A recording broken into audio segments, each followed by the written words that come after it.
Hola seres divinos, bienvenidos a Canal de Secretos Revelados. Vamos a continuar con el capítulo 22 de Callando la ignorancia de mi karma. Si eres nuevo en el canal y no me conoces, mi nombre es Macarena Britos, soy medium de nacimiento y esta novela la escribí hace como unos 9 años atrás. Estamos en el 28 del 12 del 2024 hoy. Y se trata de cómo fue mi vida como medium, ¿sí? Yo estoy tratando de poner mi granito de arena, un poquito de luz al mundo, prendiendo alguna velita en alguna de la vida de todos ustedes. ¿Por qué? Porque es una vida diferente, una vida en la que desde pequeñita pude ver el mundo espiritual con mucha claridad, ¿sí? Pude presentir, tengo el don de la evidencia y tengo muchas cualidades o dones diferentes que me hacen diferente, me hacen tener capacidades especiales de entender cosas que ustedes por ahí todavía no lo tienen seguro o no lo entienden. Y bueno, mi función aquí es contarles esta biblioteca que tengo yo en la mente, ¿sí? En la mente espiritual, por decirlo de alguna manera. Bueno, vamos al capítulo 22 y justamente el título es Callando la ignorancia. El director del centro espírita, don Mauricio, al terminar la clase se me acercó y me dijo que a partir de la próxima semana debía pasar a los días miércoles y no más venir a los días jueves, que eran justamente las clases para los medium. Conociendo en carne propia el valor de la sabiduría de don Mauricio, solo le respondí que así lo haría porque no tenía ni idea de qué cuestionar ahí. No lo entendí, pero me quedé tranquila. Al próximo miércoles asistí, como se me había indicado, y me dejaron en una salita pequeña, lejos del trabajo de los medium en la mesa blanca, mesa que yo compartía por casi más de año y medio. No entendía qué era lo que estaba sucediendo, me trataron quizá como una persona de la asistencia y que no trabajaba con todos ellos. Entonces me dejaron en esa salita, quedé a la espera y luego más tarde me hicieron pasar a la mesa blanca.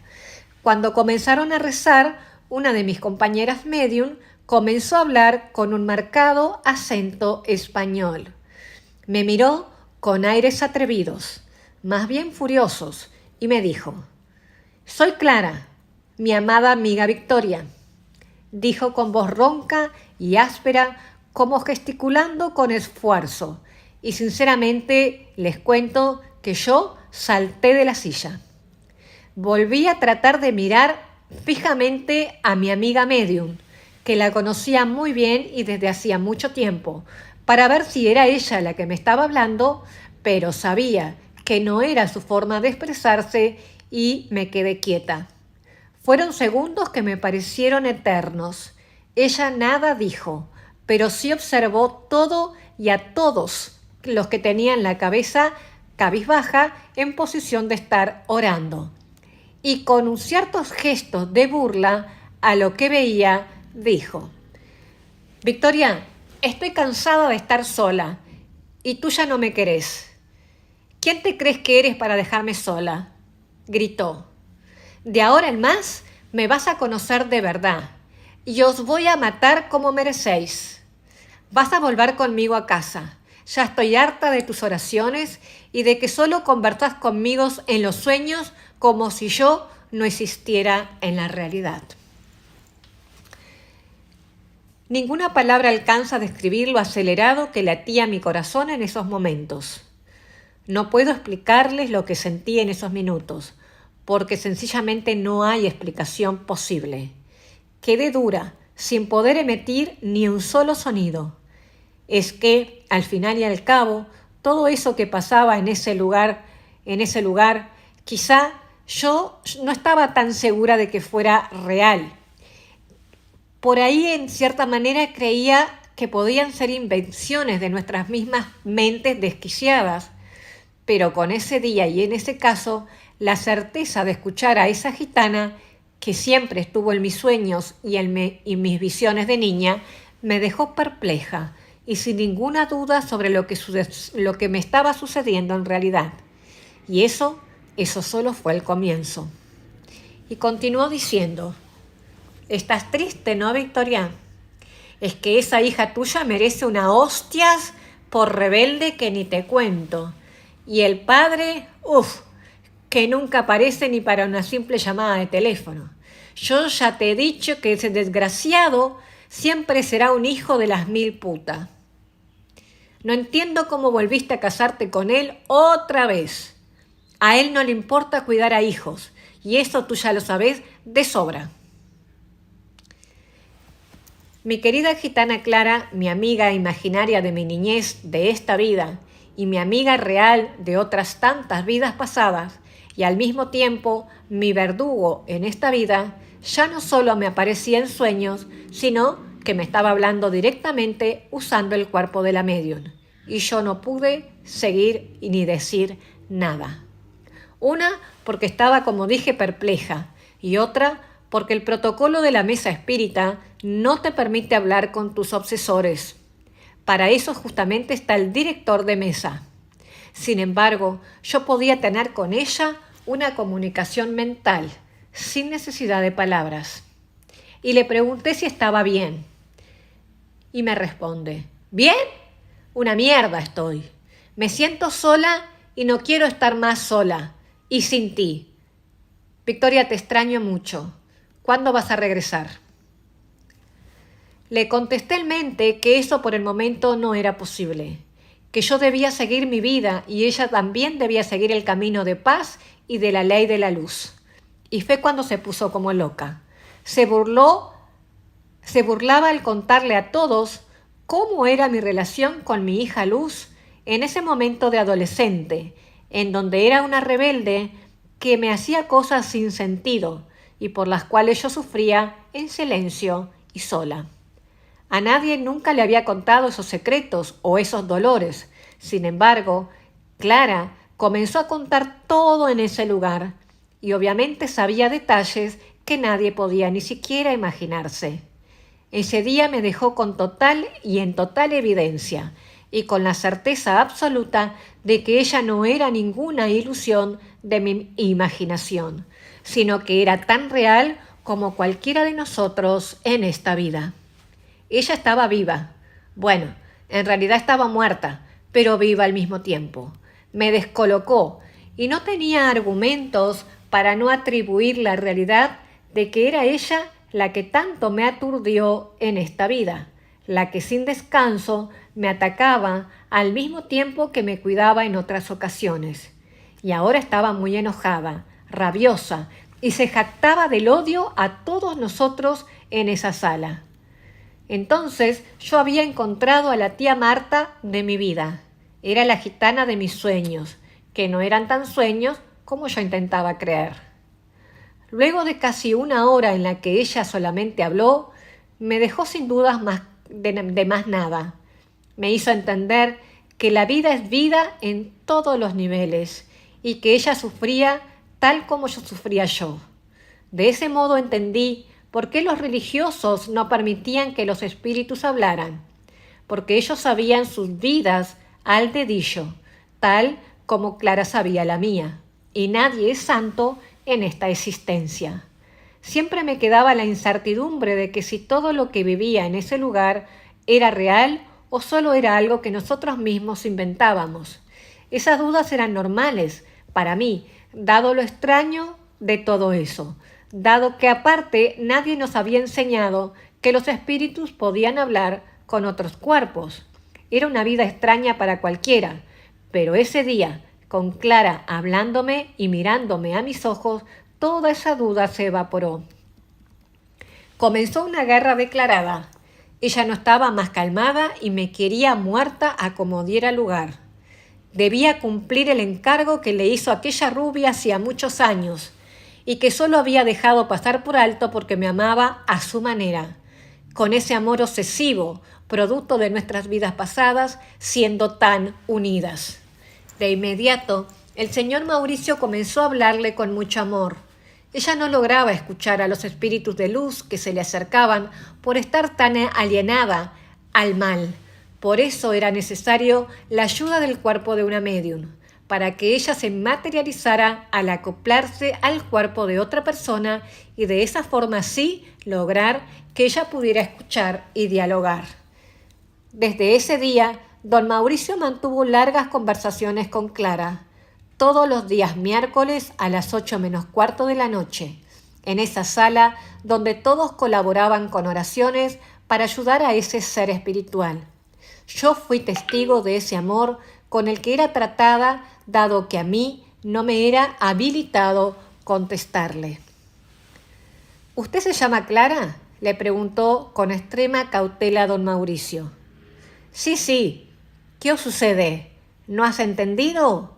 ¿Eres sordo o qué? Vale, qué gente ignorante hay en esta mesa ridícula, contestó burlándose del lugar. ¿Desde cuándo estás sola?, le preguntó don Mauricio. ¿Sola yo? ¿Qué te os traéis, tío? Yo nunca estoy sola, siempre estoy con Victoria y con mis amigos. Venga, yo sola. ¿Qué puedo esperar de estúpidos como vosotros? ¿Qué tíos cabrones eres, pedazo de mierda? Continuó insultando a la gitana con una furia ya declarada al amor que se le proporcionaba, al cual ella no toleraba sentir. Pero yo entendí lo que ella sentía, y era que no creía que nadie fuera capaz de sentir por ella ese amor.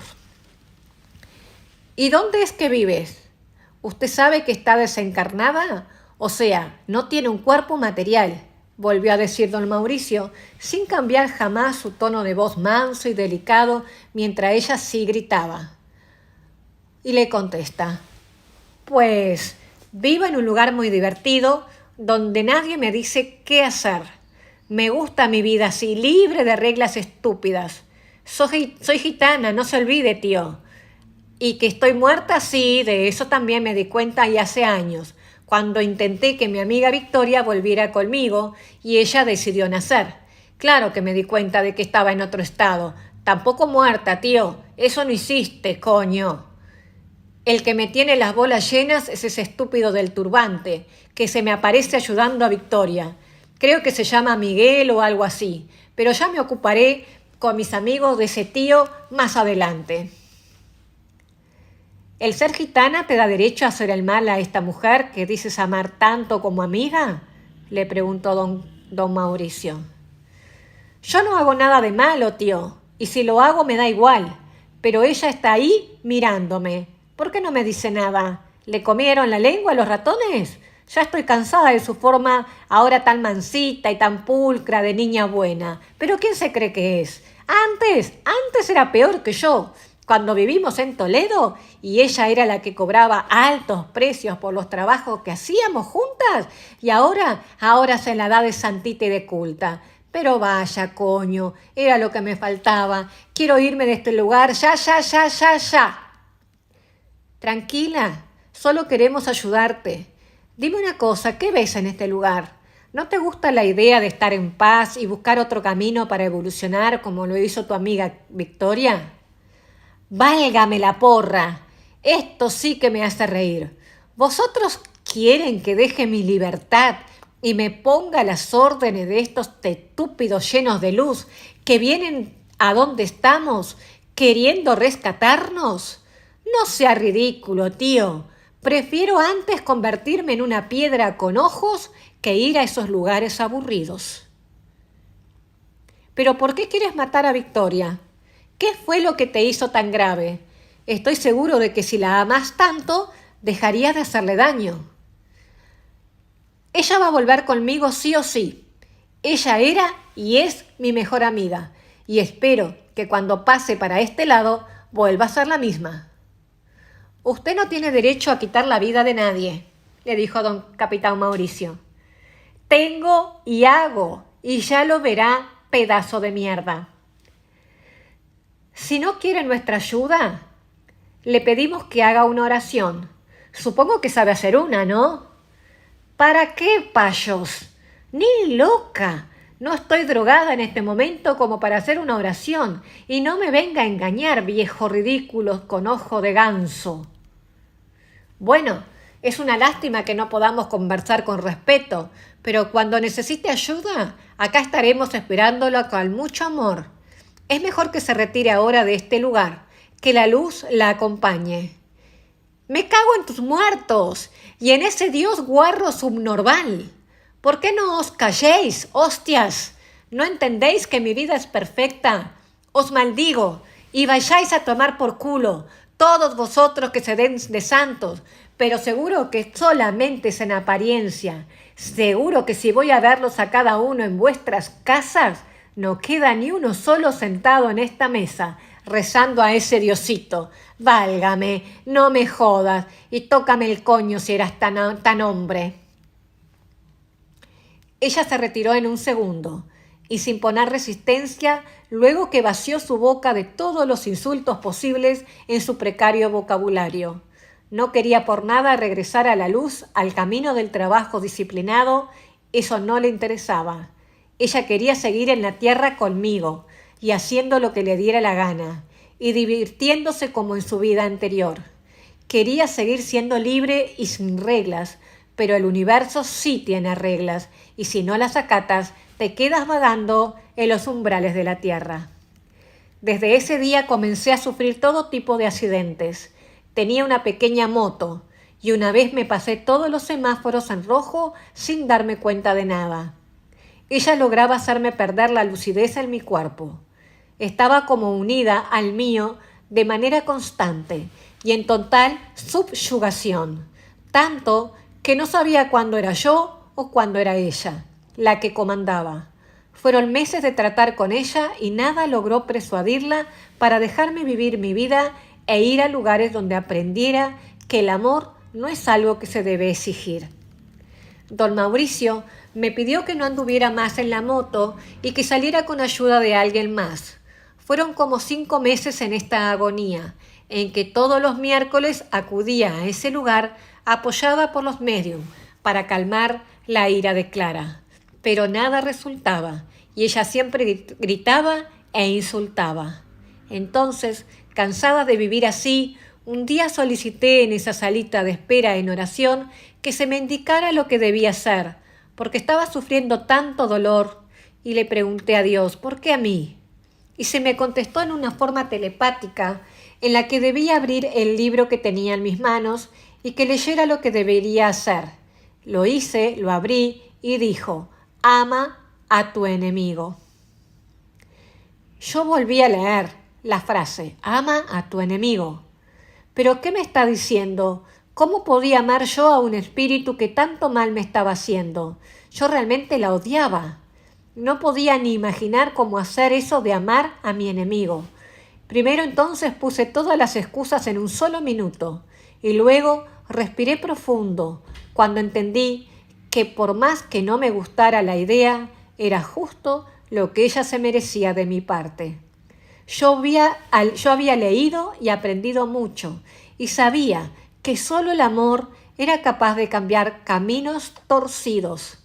Poco a poco, en esa salita donde aparentemente estaba sola, me fui calmando, mientras Clara, supongo, estaría insultando como todos los miércoles, en la mesa con mis colegas medium. Y fue en ese momento que la compasión llegó a mi alma. Supongo que Miguel me estaría ayudando con pases de energía llenos de amor, porque comencé a sudar de una manera impresionante y a sentir un calor tan sublime como celestial.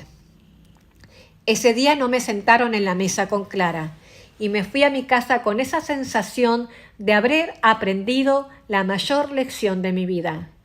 Era fácil amar a quien nos ama y solo nos hacen bien, pero amar a quien nos hace mal, aunque sea en nombre del amor, era muy difícil. Y si por encima le pones la idea de que era un espíritu, pues no te quedan excusas más que salir corriendo. Pero yo ya había hecho todo eso, ya había huido y nada solucionaba. Fue cuando me di cuenta que primero debía cambiar yo y aprender en realidad lo que significaba amar, si quería realmente cambiar mi vida. Esa noche dormí sin que ella me despertara.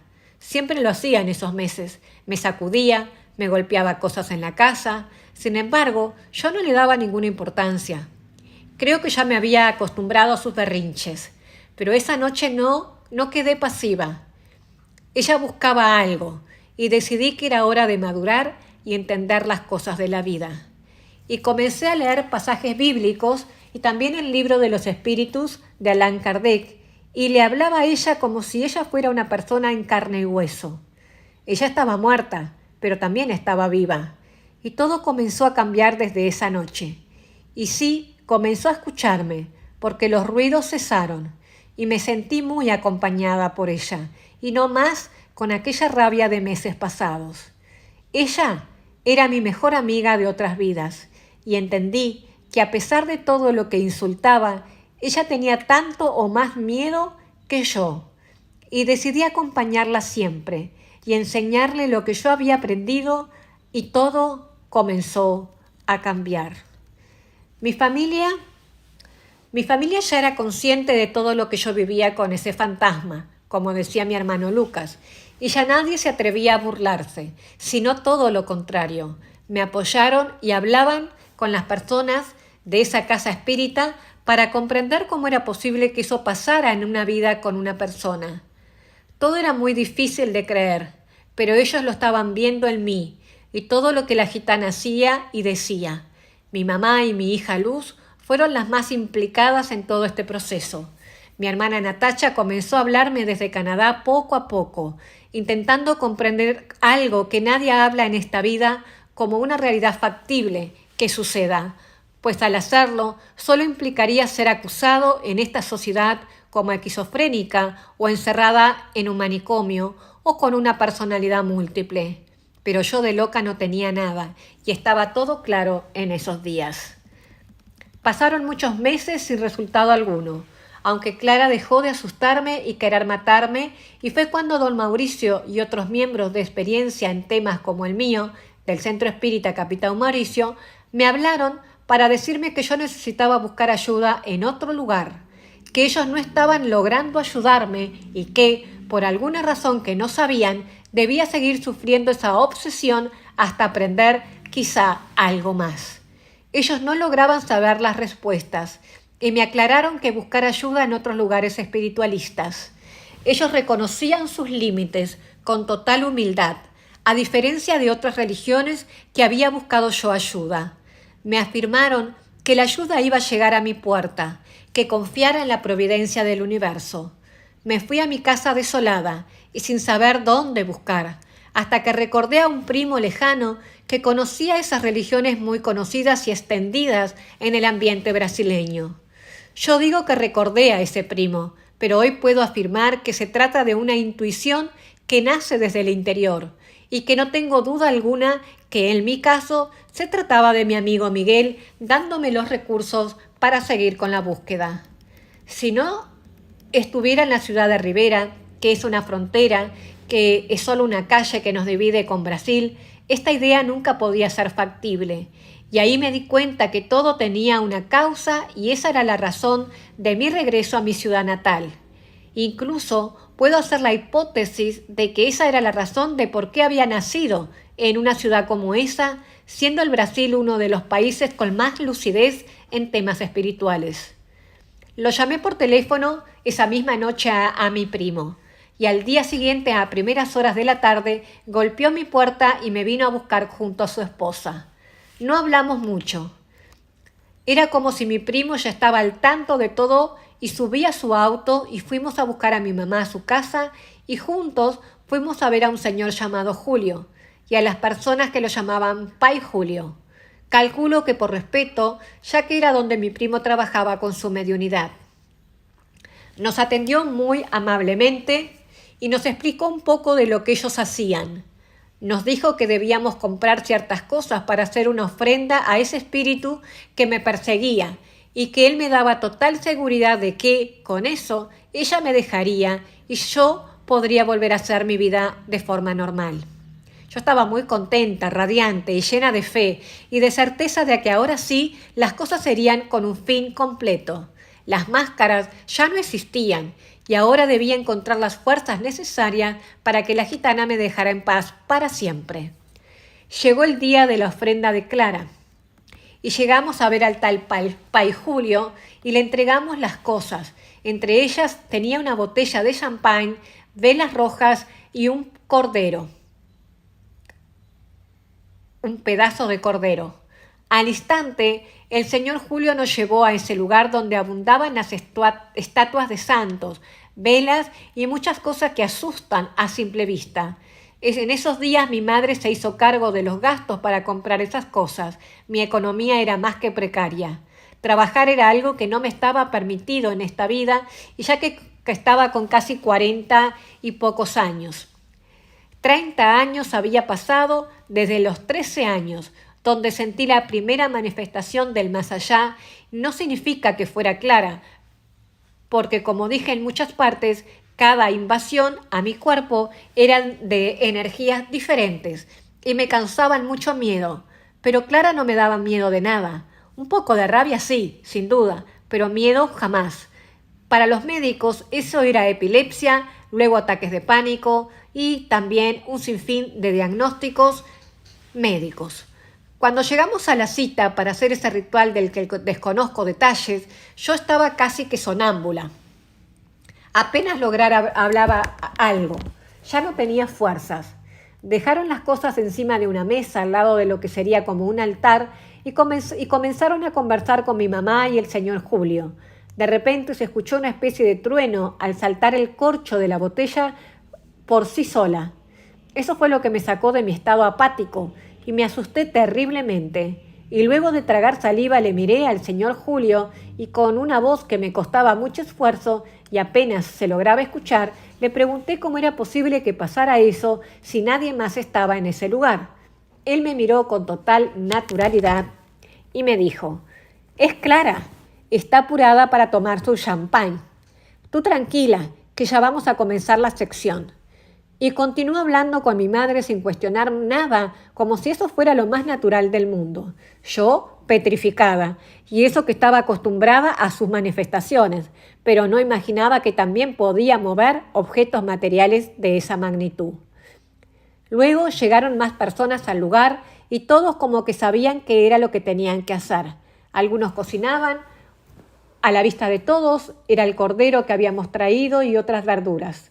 Luego tomaron las velas rojas de la mesa, prendieron todas, eran muchas, y vinieron a buscarme, y con amor y delicadeza me llevaron y me colocaron delante de ese altar junto a una señora vestida de blanco, con una falda larga y con muchos collares de cuentas coloridas, que comenzó a bailar girando en su mismo eje. Mi madre y también mi prima Estela estaban a pocos metros observando todo.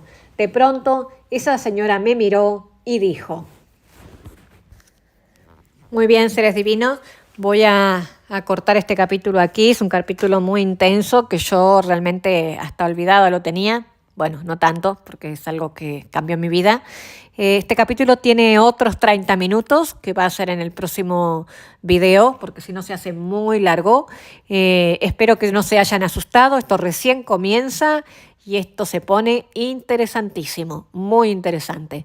Espero que continúen escuchando, que tengan ese coraje, porque esto no es fácil de entender. Yo lo entiendo, me estoy poniendo delante del mundo con esta historia, pero yo ya la tengo escrita, ya la tenía en libros, ya tengo la novela, así que simplemente ahora estoy haciendo lo que tengo que hacer.